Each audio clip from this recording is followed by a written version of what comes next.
There's never an easy time to make a hard decision. Never. In grade school, I didn't have any dreams. The only goal my father had for me was to keep me alive, not dead till I reached the age of reason. He didn't know if that was 20, 30, 40, or ever. And I didn't really establish goals other than staying alive because I got in a lot of trouble. When I was in the grammar school, I tried to kill my teacher, amongst other things. I got expelled, not from the school, but from the district. They wouldn't allow me to go to school in the district. And I've been arrested and in jail 5-6 times. But then I went into the military, and that straightened me out and made a man of me. But your father was a policeman. My dad was a high-profile policeman, hard, tough guy. And what did you learn from him? Well, I learned that discipline, focus, honesty.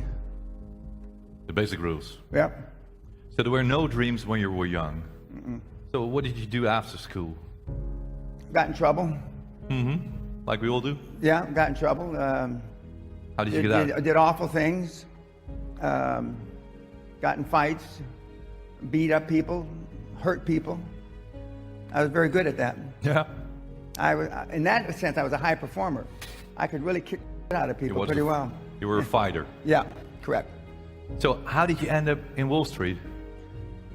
By the grace of God, I lived, went off to the military, entered a private, came out 4 years later, an officer, and I was getting a big award in the military.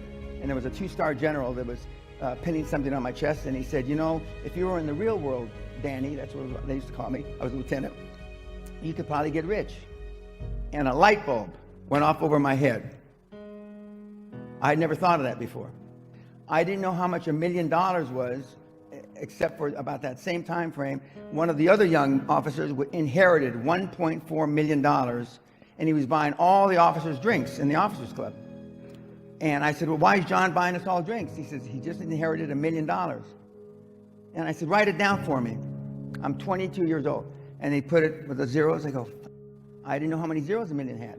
And then the general said that if you went out in the real world, Dan, you could probably make a lot of money. I then, within a week, I took action. I reversed my paperwork. I just put in paperwork to be a permanent military forever. And I reversed it to get out. And I got out 5-6 months later. I came back, went back to school where I had to get special permission because I had flunked out 3 times out of university. And then I graduated ultimately with honors. And I wanted to go where the action was. And the action in those days, and this was in 1972, was on Wall Street. But most of you don't have, and I say generally speaking, most of you don't have faith in yourselves because you got low self-esteem, no self-confidence. You look like you dress like and you blame it on the 21st century, the reason why you dress the way you do. 25 years ago, if you come to a seminar like this, you'd all be wearing suit and tie. 40 years ago, the women would be wearing hats.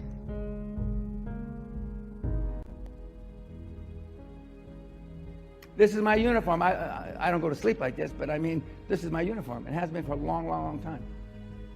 Dress, if you want to get money from banks, dress like the president of your country. Unless you're from Pakistan or India or something, dress like the president or the prime minister of your country. You only have one time to make a first impression, kids. You come in looking like some of you, I wouldn't give you toilet paper. Most of you, I'd be embarrassed the way you're dressed.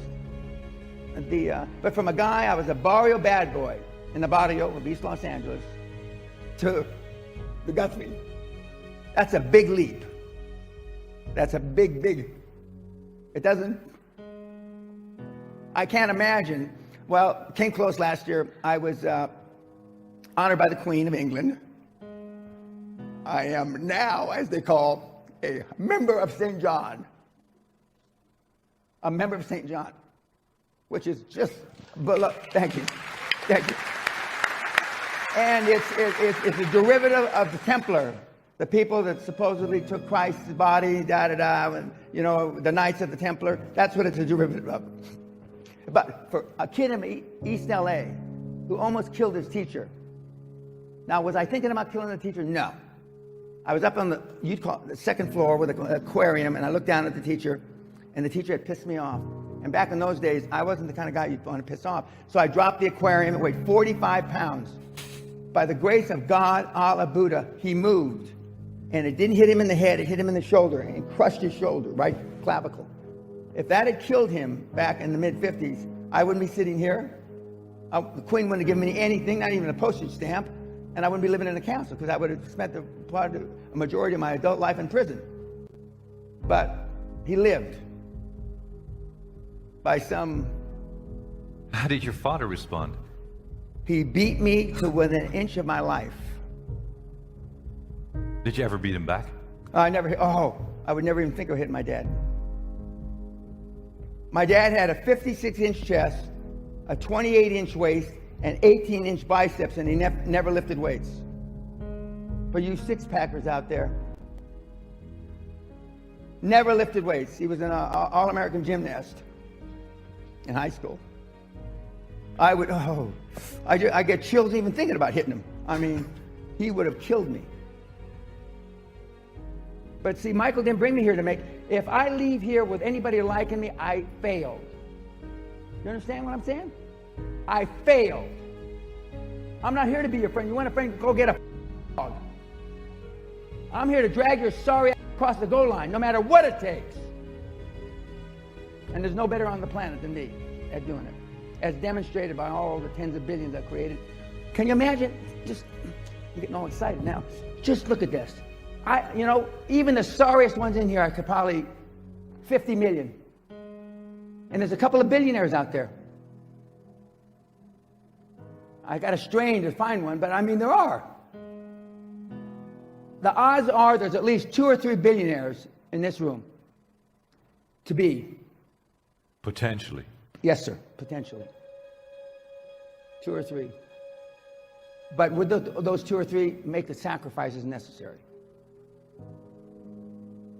What is necessary? What's the best advice? How to do it? The best advice is find something you love. Find something that can change 1 billion lives. Zuckerberg is a classic example. He changed more than 1 billion lives. Added value. Correct. Added value, change, you make 1 billion lives better, potentially. You may not get to 1 billion people, but potentially you can make 1 billion lives better, and the odds have just gone geometrically up for you to become a billionaire. And if not a billionaire, a whole bunch of money.